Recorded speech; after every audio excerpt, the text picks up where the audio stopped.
নমস্কার বন্ধুরা, কণিকাস কিচেনে আপনাদের সবাইকে অনেক অনেক স্বাগত জানাচ্ছি। আজকে আমি আপনাদেরকে ভীষণই সুস্বাদু আলু বেগুন দিয়ে ট্যাংরা মাছের ঝাল বানিয়ে দেখাবো, যেটা প্রায় আমরা সকলেই বাড়িতে বানিয়ে থাকি। তবে আমি যে পদ্ধতিতে বানাই সেটাই আজকে আপনাদেরকে করে দেখাবো। খেতে কিন্তু ভীষণই সুস্বাদু হয় আর বানানো খুবই সহজ। চলুন তাহলে বানানো শুরু করা যাক আমার আজকের রেসিপি। আলু বেগুন দিয়ে ট্যাংরা মাছের ঝাল বানাবার জন্য নিয়ে নিয়েছি কেটে ধুয়ে পরিষ্কার করে নেওয়া দেশি ট্যাংরা। এবার এর মধ্যে দিয়ে দিচ্ছি পরিমাণ মতন লবণ আর হাফ চা চামচ পরিমাণে হলুদ গুঁড়ো। এখন মাছের মধ্যে লবণ আর হলুদ খুব ভালোভাবে একটু মাখিয়ে নেব। মাছের মধ্যে লবণ হলুদ মাখানো হয়ে গেলে মাছগুলোকে ভাজবার জন্য কড়াইতে দিয়ে দিচ্ছি 2 টেবিল চামচ পরিমাণে সাদা তেল। তেল খুব ভালো মতন গরম হয়ে গেলে লবণ হলুদ মাখিয়ে রাখা ট্যাংরা মাছগুলোকে দিয়ে হাই ফ্লেমে মাছগুলোকে সুন্দর ব্রাউন করে ভেজে নেব।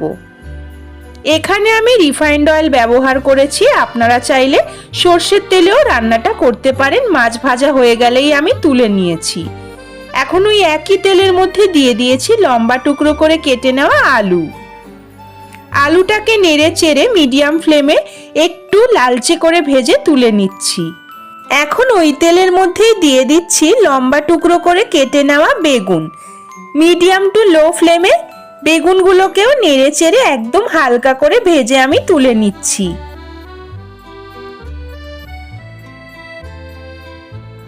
এখন কড়াইতে আবারও দিয়ে দিচ্ছি 1 টেবিল চামচ পরিমাণে সাদা তেল।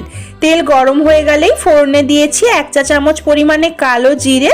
তারপর একটা ছোট সাইজের কুচিয়ে নেওয়া পেঁয়াজ দিয়ে পেঁয়াজটাকে হালকা ব্রাউন করে ভেজে নেব নেড়ে চেড়ে। গ্যাসের ফ্লেমটাকে হাইতে রেখেছি।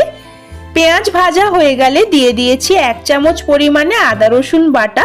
এবার মিডিয়াম টু লো ফ্লেমে ভালোভাবে আদা রসুন বাটাটাকে ভেজে নেব। আদা রসুনের কাঁচা গন্ধ চলে গেলেই দিয়ে দিচ্ছি একটা মিডিয়াম সাইজের লম্বা টুকরো করে কেটে নেওয়া টমেটো। তারপর একটু নেড়ে চেড়েই দিয়ে দিয়েছি স্বাদ অনুসারে লবণ। লবণ দিয়ে ভালোভাবে মশলাটাকে একটু ভেজে নেব 2 মিনিট মতন। প্রায় 2 মিনিট মতন ভাজার পর দিয়ে দিচ্ছি হাফ চা চামচ পরিমাণে হলুদ গুঁড়ো, 1 চা চামচ পরিমাণে লঙ্কার গুঁড়ো, 1 চা চামচ পরিমাণে জিরে গুঁড়ো ও 1 চা চামচ পরিমাণে ধনে গুঁড়ো। এখন মিডিয়াম টু লো ফ্লেমে নেড়ে চেড়ে মশলাটাকে ভালোভাবে কষিয়ে নিচ্ছি।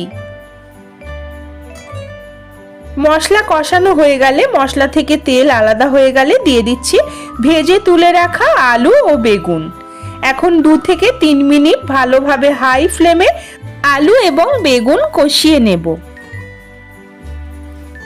2 থেকে 3 মিনিট পর ফ্লেমটাকে মিডিয়ামে করে দিয়ে দিচ্ছি পর্যাপ্ত পরিমাণে জল।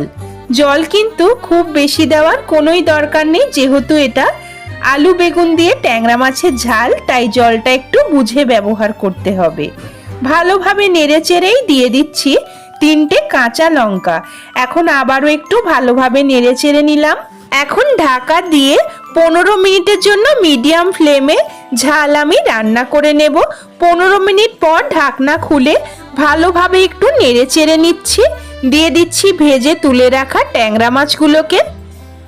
মাছ দিয়ে ভালোভাবে একটু নেড়ে চেড়ে নিলাম। এখন আবারও 5 থেকে 6 মিনিটের জন্য মিডিয়াম ফ্লেমে মাছের ঝাল রান্না করে নেব। 6 মিনিট পর ঢাকনাটা খুলে ভালোভাবে একটু নেড়ে চেড়ে নিচ্ছি। ঝাল আমাদের অলমোস্ট রেডি। আলু এখন খুব সুন্দরভাবে সুসেদ্ধ হয়ে গেছে, দেখতেই পাচ্ছেন বন্ধুরা। গরম গরম ভাতের সঙ্গে এই ট্যাংরা মাছের ঝাল খেতে ভীষণই ভালো লাগে।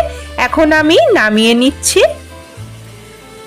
আজকে আমার এই আলু বেগুন দিয়ে ট্যাংরা মাছের ঝাল রেসিপিটি যদি আপনাদের ভালো লেগে থাকে তবে বাড়িতে একবার এইভাবে বানিয়ে আমাকে কমেন্ট করে জানাতে ভুলবেন না। ভালো লাগলে অবশ্যই একটি লাইক করার অনুরোধ রইল। আমার চ্যানেলে নতুন বন্ধু হয়ে থাকলে চ্যানেলটিকে সাবস্ক্রাইব করে নেওয়ার অনুরোধ রইল। পাশে থাকা বেল আইকনটিকেও প্রেস করে দেবেন, যাতে চ্যানেলে আমি যখনই কোনো নতুন ভিডিও দেব আপনারা সবার আগে দেখতে পেয়ে যান। আমার এই রেসিপিটিকে বন্ধুদের সঙ্গেও একটু শেয়ার করে দেবেন। আজকের মতন এই পর্যন্তই, ধন্যবাদ।